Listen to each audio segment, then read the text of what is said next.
सुखाची कल्पना असती तर रावणाला 80,000 होते. जर 80,000 पत्न्याकून जर रावणाला सुख मिळालंच असतं तर ते सीतेकडे गेलं. झोपे दे ग तुम्ही. मग जर 80,000 वाल्याला मिळलं नाही तर आपल्याला एकी कोण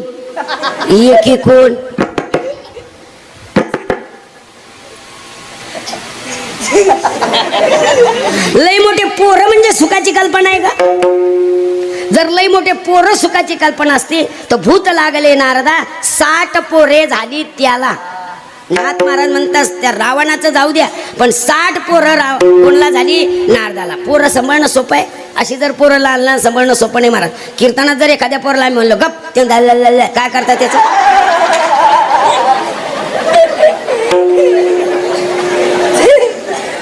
तुम्ही डोक्यातून काढून टाका. लय मोठे पोरं म्हणजे सुखीची कल्पना नाहीये. आणि जरी असेल तर पोरं सांभाळणं इतकं. एखाद्या लहान मुलाला जर शी आली ना तर त्याचं शेजारचं म्हणतं मला बी आली. त्याचं धुतलं ते म्हणतं मा बी धुई.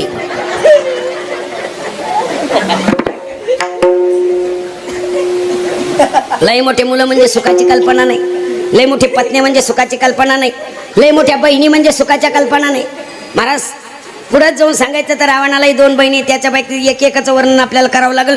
तुल्य म्हणजे समतुल्य दाखवून देण्याकरता. मला रावणाचं चरित्र सांगून तुमचा वेळ घ्यायचा. रावणाला 2 बहिणी, तिचं नाव एक त्रिजटा. तिला एका टायमाला 2.5 क्विंटल कुकू लागत होतं कपाळाला लावायला. 2.5 क्विंटल कुकू. एवढी दांडगी बहीण असून सुद्धा रावणाला सुख मिळलं नाही. 2.5 क्विंटल कुकू लावणारी कपाळाला. भिताड एका भिताडा. आपली एवढी दांडगी. आपली तर वारा आलं तर कसं म्हणलं झाडाला धरा असं ना तजाशी तस.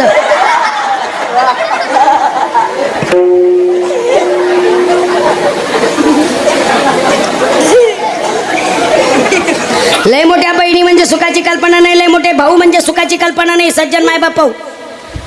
रावणालाही 2 भाऊ होते. एकाचं नाव होतं कुंभकर्ण. त्याला युद्धाच्या टायमाला उठवायचा प्रसंगाला ढोल वाजवली, ताशा वाजवली, शिंगड वाजवली, नाना प्रकारची वाद्य वाजवली तरी कुंभकर्ण उठला नाही. शेवटी त्याच्या भावाला राग आला. ते म्हणलं त्याला उठवलं पाहिजे. त्याच्या अंगावर हत्ती सोडा पण तुवाडा उठवा. त्याच्या अंगावर हत्ती सोडे. त्याच्या बेंबीच्या खड्ड्यात 3 हत्ती पडले. बेंबीच्या खड्ड्यात हत्ती नाही. काय पडलं? हत्ती. सोनकिडे नाही डाळीतले. एवढा दांडगा भाऊ असून सुद्धा सुख मिळलं. तेव्हापासून बेंब्या 2 प्रकारच्या. काहीच्या गट्टूच्या आहे आणि काहीच्या खड्ड्याच्या आहे. ज्यांना त्यांना पाहून घ्या.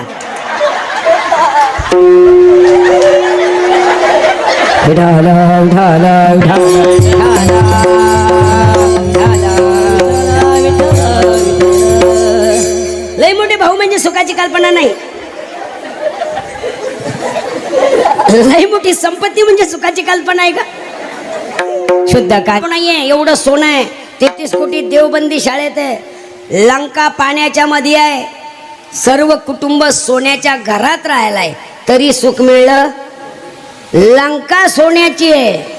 आपलं कुठं हरलं हुजूर मुजूर फुजूर.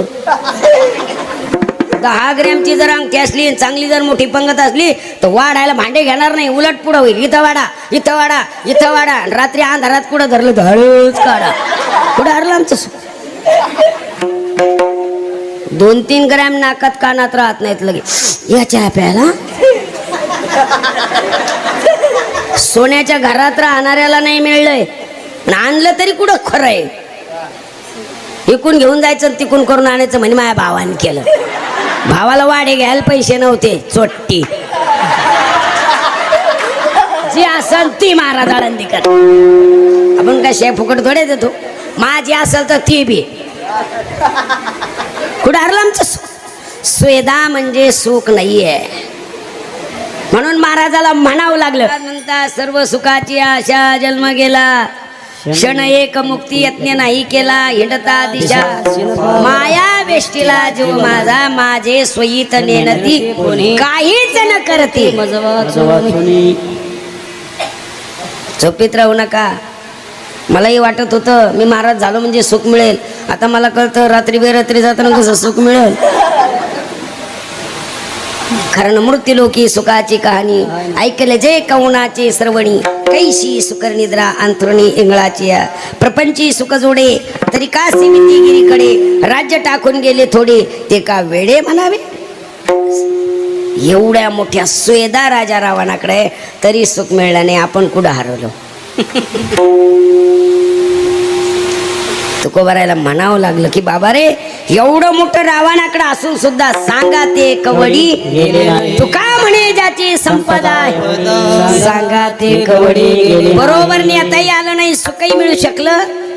मग एवढा मोठा रावण फेल आहे, का फेल आहे त्याचं उत्तर तुकोबारा देतात. ये रती माईके नाही आधी अंती अवसान. याचं उत्तर नाद बाबा देतात. नाही कोणाचे प्राणी रे, नाही कुणाचे कुणी, नाही रे, नाही कुणाचे कुणी, नाही रे, नाही रे, नाही कुणाचे कोणी, नाही रे,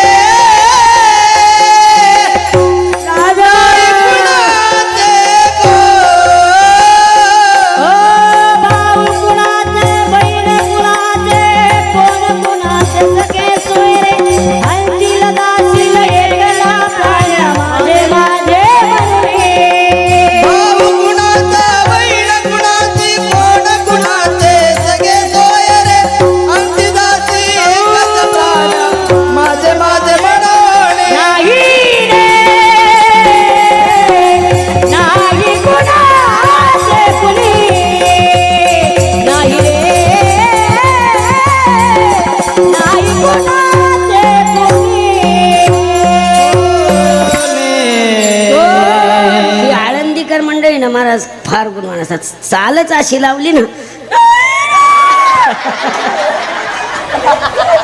चालीहून तरी कळून घ्या ना, चालीहून तरी. पण चालच कळाना ना आपल्याला, कारण चालीतच नाही ना आपण. घोड्याला सुद्धा चाल शिकावं लागती.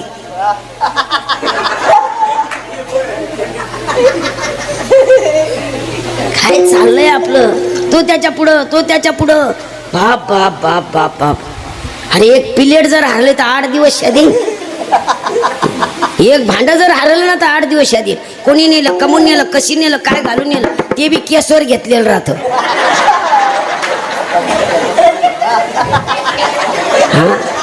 त्या गावात येते ते भांडे विकणारे लोक, केस 600 रुपये छटाक, मला एक प्लेट दे बाई, मला एक बघून दे बाई. ते हरलं तर मला तळतळ वाटायला. केस तरी आपले का?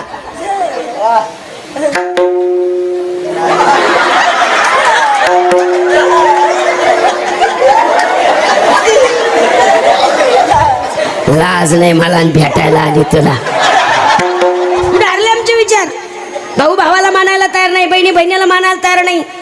अरे काय सांगावं, एखाद्या भावाची जर जमीन एखाद्या रोडच्या मध्ये जर गेली आणि तिचा जर योग्य भाव मिळला ना, तर बहीण भावाला स्पष्ट सांगते, मी हिस्सा. नीती महत्वाची, नाती महत्वाचे का पैसा महत्वाचा आहे? नीती आणि, पण आम्ही नीती नाती भ्रष्ट झालोय. कसं सुख मिळेल आपल्याला? मंदिर कोणासाठी आहे? आपल्यासाठी. मंदिरसाठी लागणार साहित्य कोणासाठी आहे? आपल्यासाठी. आपण दिलाय. झाडू, बल, तिथं लागणारे बसायला टाळ, पकवाज, काय असेल ते सर्व साहित्य. दर्शनालाही आपणच जातो, पण वटीवर आपणच गप्पा मारतो. मंदिरात झाडू टिकत नाही, मंदिरात बल टिकत नाही. नेतो कोण? कुत्र्याला काय करायचा बल, तो कुठं लवीन?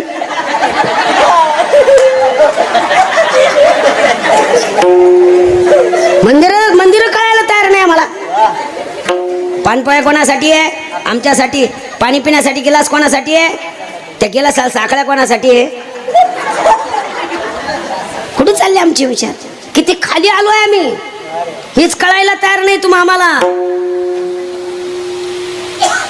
कळणं महत्वाचं आहे. संत वाङ्मय कळणं नाही, कळलंय. आणि कळल्यानंतर सांगतात आसोनी, कळल्यानंतर सांगतात सोडियेला संसार माया तयावरी, कळल्यानंतर सांगतात संसाराच्या नावे, कळल्यानंतर सांगतात दुःख बांधवडी, कळल्यानंतर सांगतात संसार दुःख मूळ. कवा आपल्याला कवा कळायचं आपल्याला? तेव्हा वेळ निघून झालेली असेल. जेव्हा कळेल ना तेव्हा वेळ निघून गेलेली असेल. कळलं पाहिजे. एका कीर्तनकाराने आईवर इतकं व्याख्यान केलंय, संपूर्ण समाज रडला. डोळे पुसू पुसू लाल झाले, पण मृदंगाचारी प्रत्येक थापीला थाप टाकीत होता, हसत होता. कीर्तन संपलं, महाराजाला वाटायला लावून दिलं. जाणकार मंडळी मृदंगाचार्याला विचारतं, का रे काय कळतंय तुला कीर्तन? नुसतं वाजवलं म्हणजे कीर्तन किती? म्हणजे काय झालं? अरे काय महाराजाने आई कळून दिली?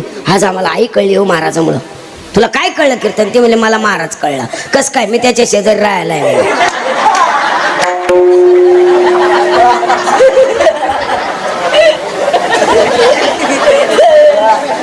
कळलं ना? बोले तायसा त्याची वंदावी. हा हा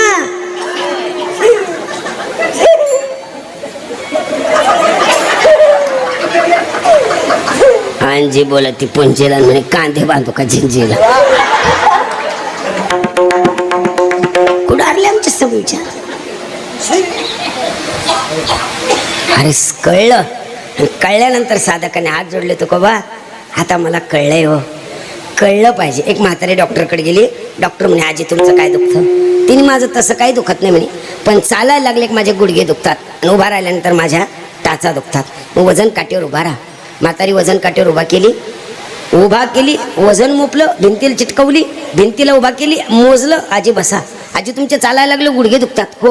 उभा राहिले तुमच्या टाचा दुखतात ना? हो. त्याचं कारण असं आहे, तुमची उंची 5 फूट 3 इंच आहे आणि तुमचं वजन 110 किलो आहे. स्लॅबपेक्षा पिल्लर बारीक आहे.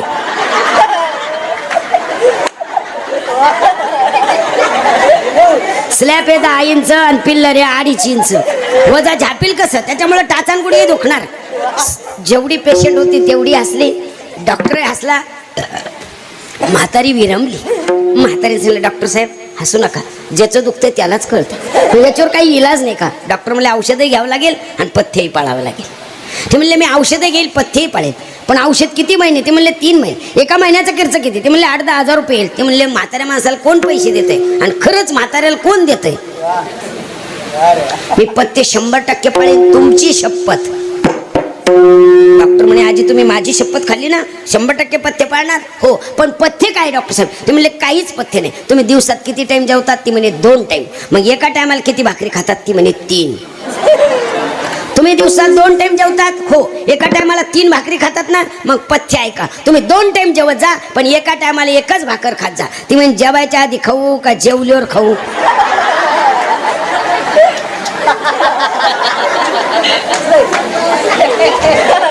नियमाच्या तर 3 नाही सोडीत, पण जी पथ्याची ती जेवायच्या आधी खाऊ का जेवल्यावर खाऊ? डॉक्टर म्हणे मी फॅनला धरू का होल्डर मध्ये बोट घालू?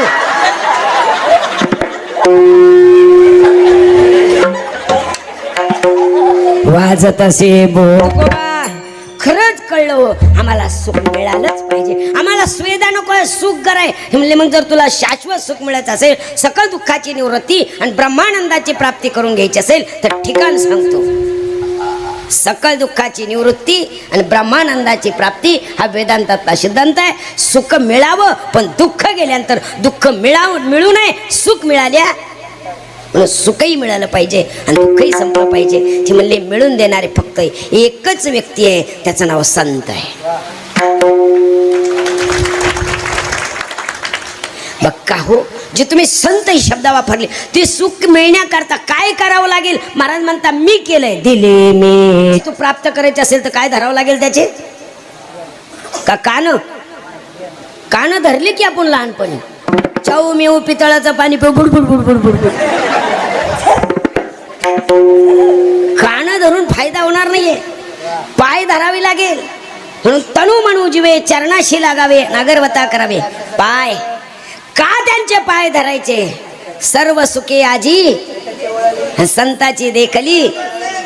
मानेंनी सांगितले सुखया संता समागमे नित्य दुनावी तुझी नामे दहन होती सकळ कर्मे.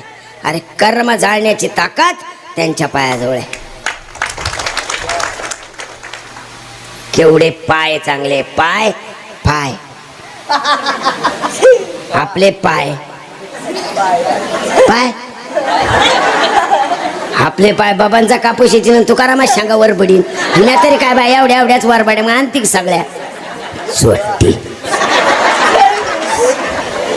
आपले पाय मंदिरा पुढे जरी बसले तर आपले पाय चांगले नाही. कोणाची गाडी चालली रे? खाली मळ्यात राहायला काय? दोघं भाऊ एक काय एकत्रच आहे का म्हणलं वायली काढून देतो का इथं हरिपाठ